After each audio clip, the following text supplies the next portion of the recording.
Alright, so today we're going to be building a Kawasaki TA 440A that will fit in a John Deere Trailfire. I've already gone ahead and ultrasonic cleaned basically all of the parts. I've got my crank rebuilt and ready to go. We're going to be putting that in here. And I guess I'll do this in a couple different parts, probably the lower end, the top end with the cylinders, and then the cooling system and fan assembly. So, be looking for that later. I guess let's get into it then. New crankshaft, what you're going to want to do, basically we're just going to be building this engine from the ground up. Sorry I didn't really get a video of tearing it down, but yeah, so you want to make sure you put it in the right way too. When you put these new ones in, you're going to want to take, and I've got some oil, 2-stroke oil here. You're going to want to oil your bearings. Just put some in there.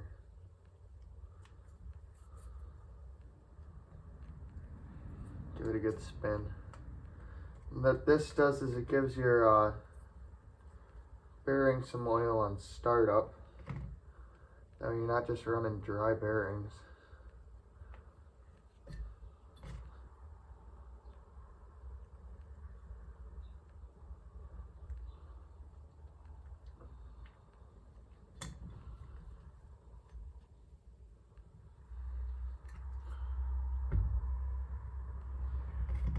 And you want to make sure you use a good 2-stroke oil for this. I'm using Yamalube, which I know this is a Kawasaki engine, but it's all the same shit as far as that goes.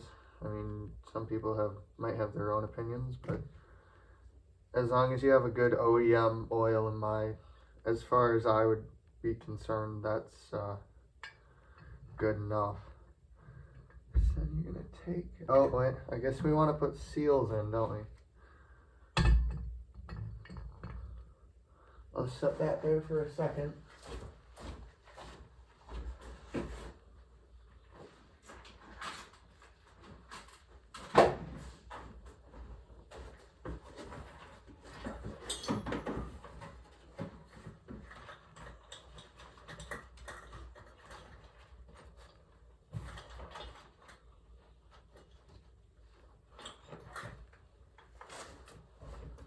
Alright, we've got these retaining washers, which I didn't clean off.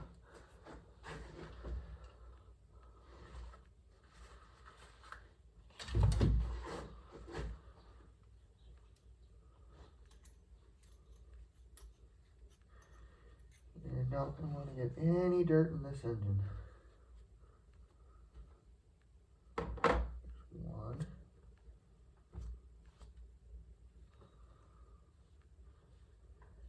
Two, and these are the same size, so which side is which, it really doesn't matter, but they go in this little slot here, like so.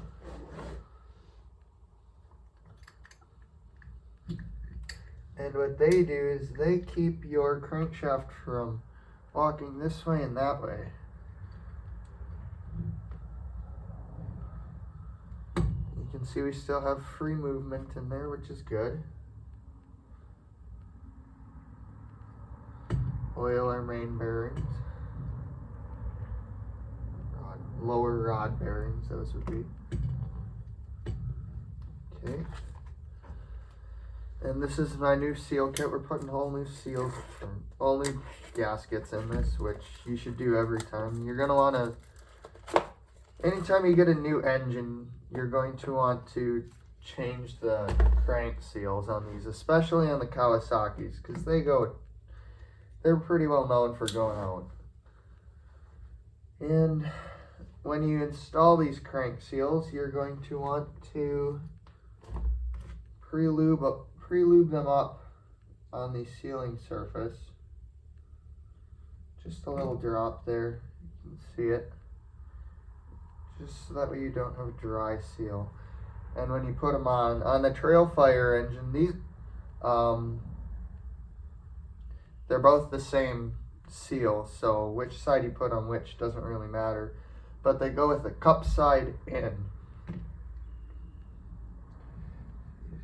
Kind of a tight, should be a tight little fit. And then these Kawi motors have a little groove on the seal. It's going to fit right in your crankcase. Half. You push him down, make sure he's seated good. A little wiggle room there. And we'll do the same to the other side. Just a little drop. And spin him around.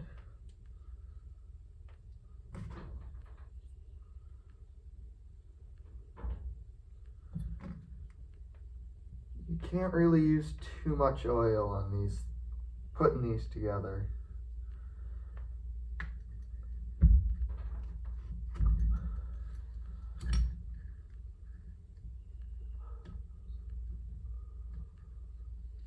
You want to make, when you're putting these seals in, you're going to want to make sure that you get that groove right in the crankcase groove, because the last thing you'd really want is a air leak in here. You'll burn down your cylinders, which is not a good time. Good luck finding cylinders for these things. Alright, so that pretty much takes care of your top end. And I made a mistake. There's a little locating pin here in your center seal. I don't know if you can see that, but that's got to go down.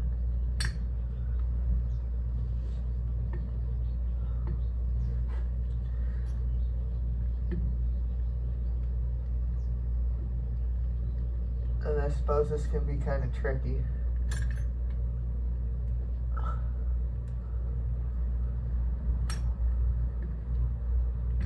There, you can see it popped down. That's how you know you've got that locating pin in. And we still move freely.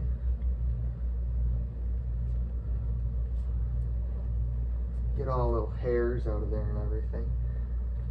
Both of our retaining washers are in, our seals are in the groove, we rotate good, which means we're ready for a lower half.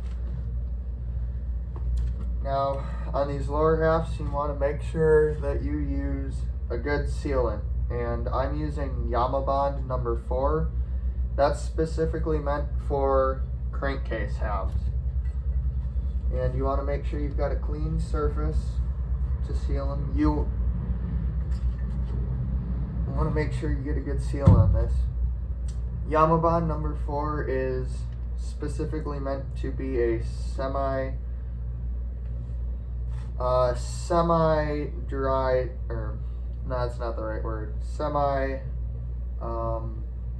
It doesn't dry all the way, so it stays pliable, which you want to put a light coating on here because all you're really trying to do is seal imperfections in these two case halves.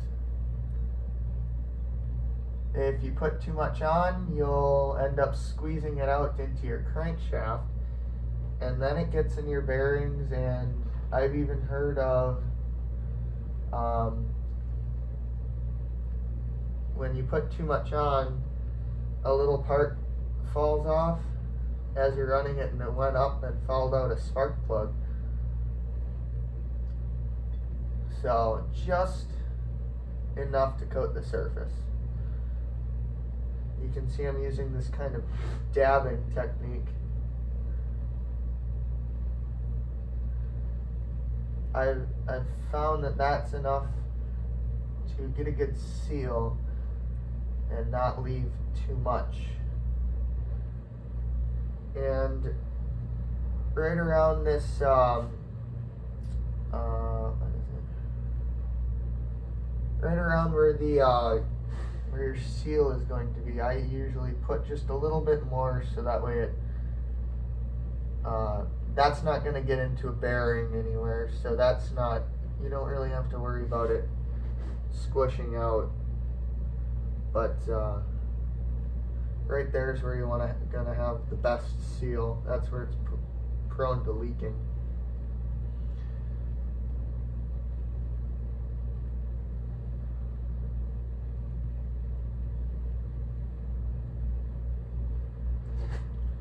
We'll get over here again.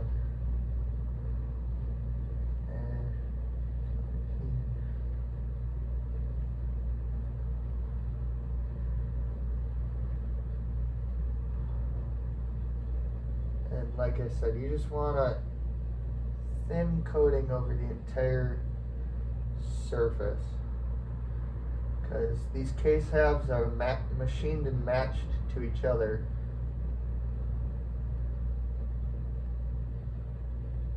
So there's already a pretty tight clearance.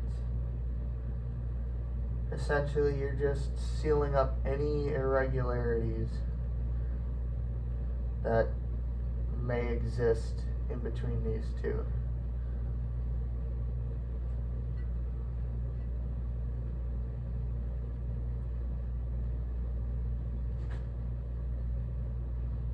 And so now, once you think you've got it all covered good,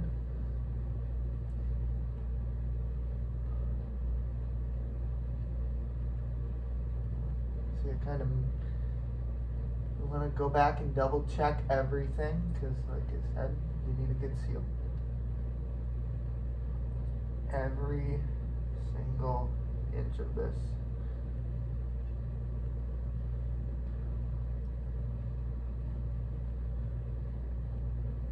All right.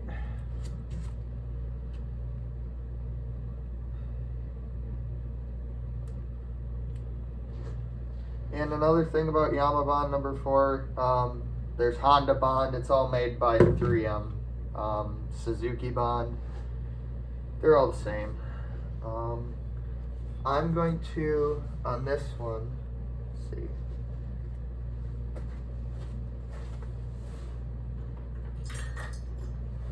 One thing we're going to try this time is putting my stator on housing here before, like that. That way I don't have to try and fight and put this grommet in later. We're just going to kind of loosely set it here.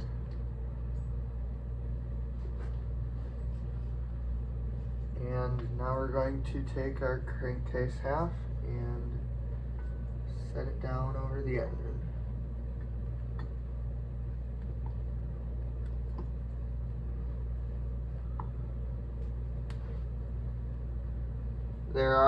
There is a locating, I don't know what you want to call it. It's kind of a pin nut.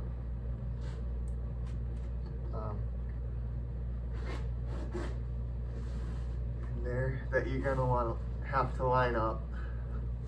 I can see I've got this side down.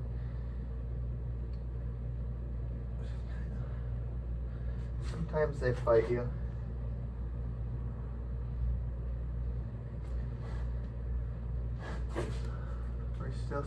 You're going to want to periodically check, make sure you're still spinning good. There he goes. I think it's just because I got that grommet in there. That's a tight fit. Okay. So then I guess we're ready to drop our hardware in.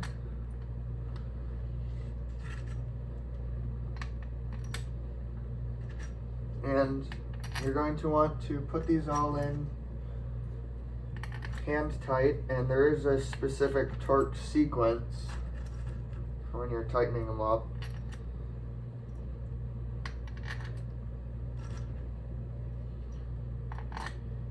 You're going to want to go from the center out in a crisscrossing pattern. A little 10. I have on my 13 mil head.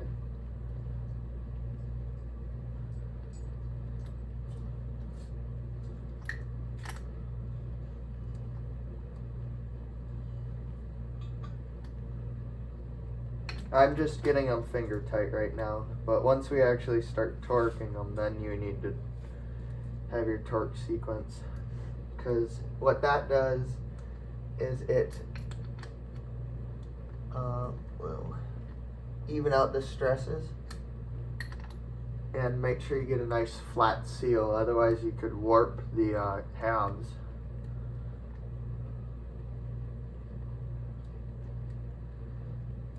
Which would not be fun. And as we're going, we're periodically checking to make sure our crank still spins freely.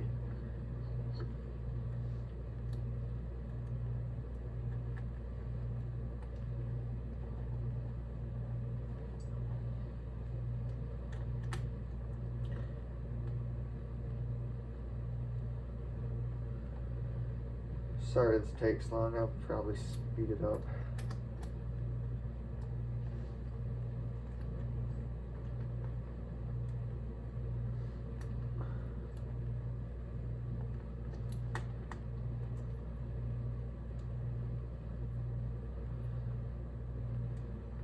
Some of these might be a little tight from the old sealant.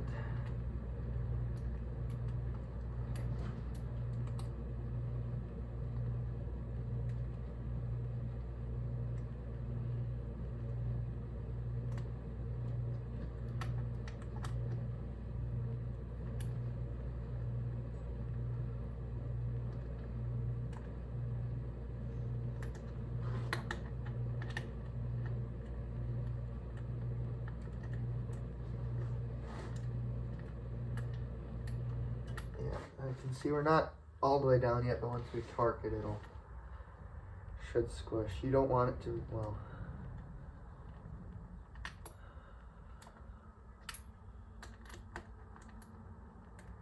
So it's important to do this evenly.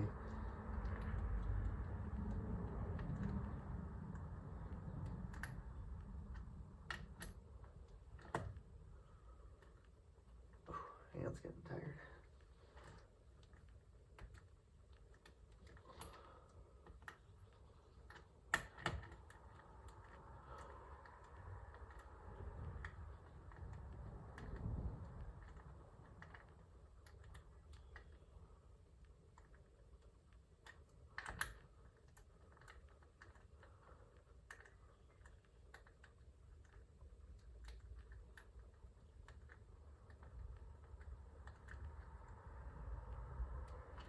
Alright, so that's all the bolts. They're all in. This one is good. And let me get my torque specs here. This is from the John Deere service manual. It says for the Trailfire 440LX,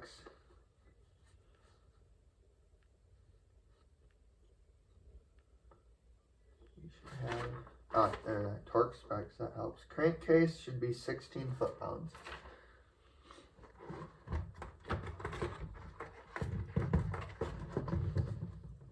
We'll take our torque wrench, run that up to 16 foot-pounds. 10, 15, and 16.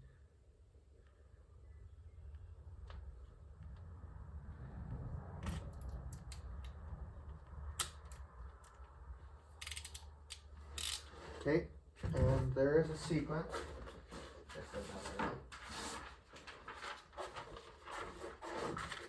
So we're looking at our diagram right here. It says this is the first one.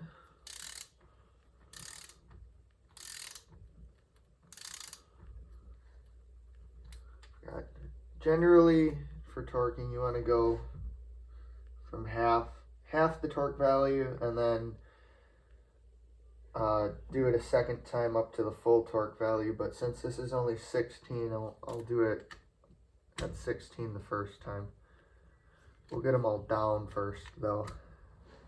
Just putting them hand tight, though, wasn't all the way down. And then, so this is 3.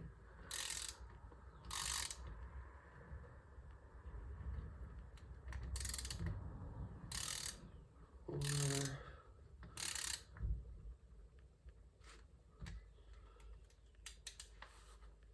5.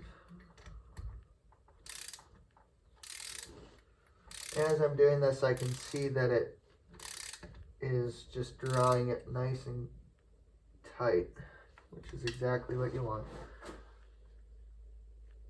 I can see there's not really too much squirting out of the gasket material, which is good. My crankshaft's still spinning really good. 6 is right here.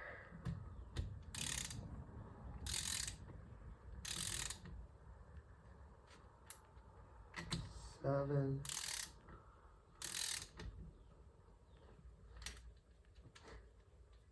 8.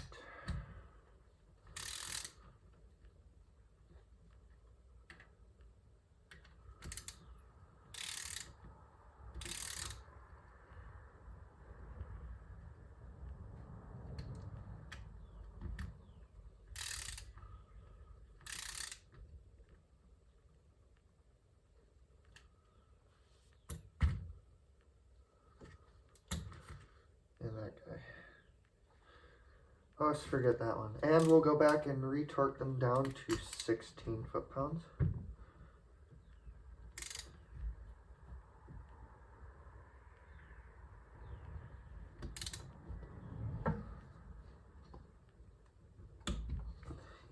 Click.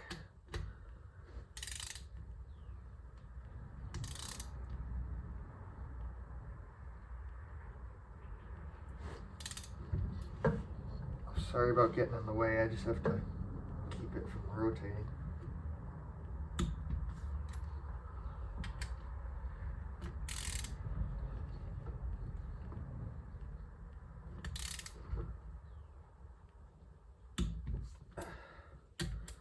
That's the one nice thing about these little snowmobile engines, you can just manhandle them around.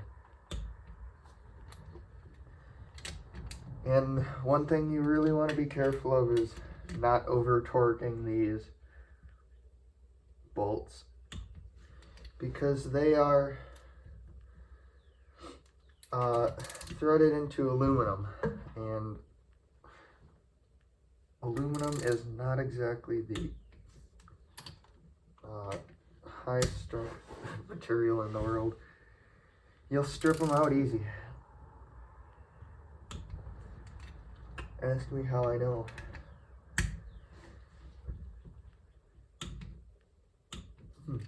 How does...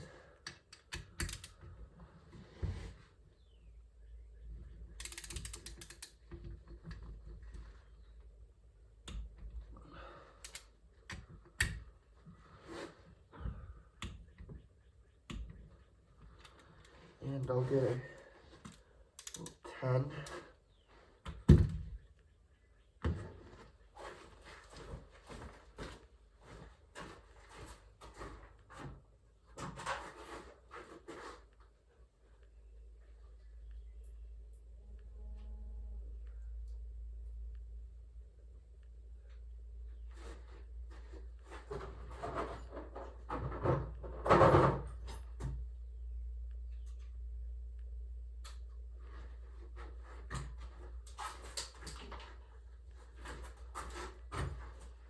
Sorry about that, didn't have the adapter ready.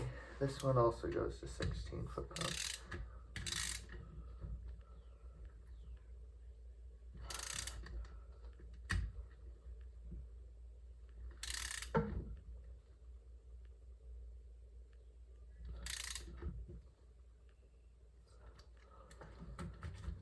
That one kind of didn't quite torque down, but he's not super critical, and I'm gonna stop because I felt like I was doing it too easy. And he's not super important, he just keeps the starter flange there, and we are gonna put a starter on it, so that's gonna help hold that together too, so I'm not super worried about that. And so we went and torqued them all down. I guess I'll recheck them because that's worth doing. Again, going back in sequence. One thing you really don't want is to have these under torqued. This thing's spinning at, 7,000 RPM. Have that fly apart. It's not going to be a fun day. Especially when you're out on the trail. 30 miles from home. Good luck, buddy.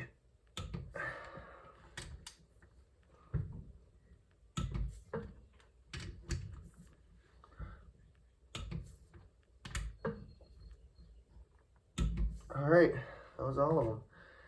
Now we can take and flip her over. And now here's the part, you want to be really careful not to drop anything in there. So if you do, you're splitting it back open. I'm just right now taking and putting my CDI on there. CDI coil. I guess it'd be called a stator. CDI is a little box. Just so it doesn't flop around here.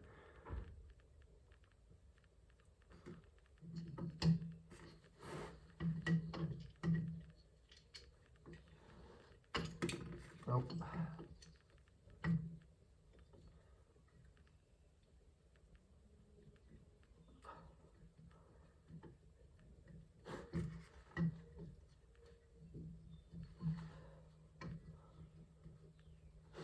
Screwdriver quick.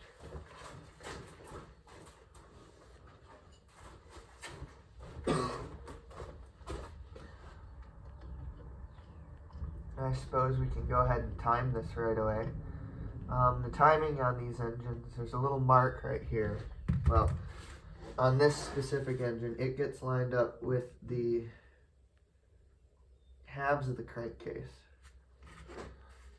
And that's all the timing that there is. There's no presetting it. There's no, I suppose you can adjust it back and forth, but really that's all there is. You can see, I'll tip it up. It's one little timing mark right there, and that's all you have to worry about. The advance is all in the CDI. Other than that, that part's pretty ready to go. Well, and one last thing I'll do to this engine is I'll take and squirt some of my 2-stroke oil down these oiling holes, just to get some more lube down there.